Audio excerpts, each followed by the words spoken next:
Siniguro kan alyansa para sa bagong Pilipinas senatorial candidates ang mga lakdang para sa implementasyon, pagsuporta asin pagpapakusog kan Bicol River Basin Development Project sa rehiyon.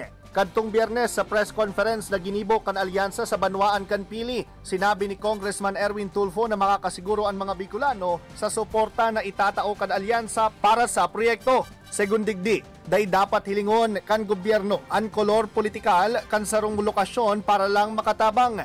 Napansin kaya ni Tulfo kadto na siya pa ang nakatukaw na kalihim ng DSWD, inianiya ang problema na permin niyang nahihiling lalo na sa pagbabanin pondo sa mga proyekto. Starting from now, the government hindi na dapat tingnan yung kulay na nagpapatakbo sa bayan na yun, sa lugar na yun, rather yung mga tao na lang. Because we have want the same color. It's not red, it's not green, it's not yellow, it's not pink. We're all brown, di po ba?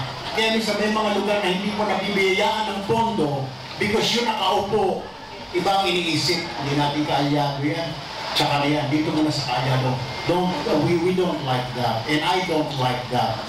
Pag nakaupo ho kami, we will make sure lahat po yan, kikaalyado ka hindi, dapat nabigyan ng pondo dahil yung pondo na yan pa, hindi para sa opisyal na yun, kundi para sa mga tao. Mientras tanto, siniguro man ni former Senator Ping Lacson na babantayan niya ang pondo kan Banwaan kung makabalik siya sa Senado. Segundigdi, dakula kayang pondo nin nasyon ang nasasayang nauurat sa mga anomalya sa arog kaining mga proyekto.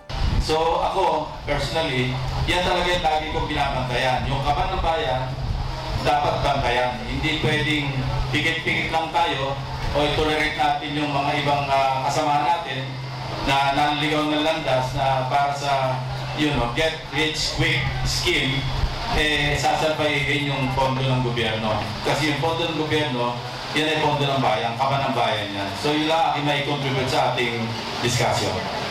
Para sa Ringkunada News FM, ini si Juan Carlos Aguirre, nagbabalita ng tapat, naglilingkod ng sapat.